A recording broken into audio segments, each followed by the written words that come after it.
If you want to connect your POCO F8 Pro or POCO F8 Ultra to your computer and transfer data, then in that case, the best way to do so is by simply using the USB cable.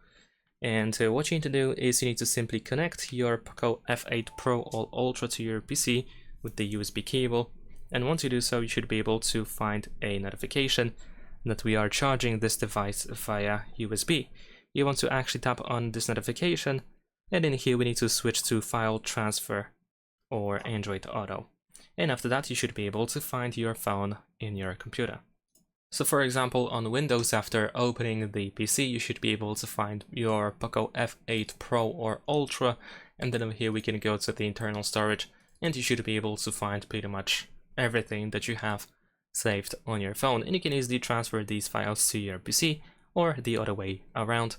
And that is pretty much it. Thanks for watching, leave a like and subscribe.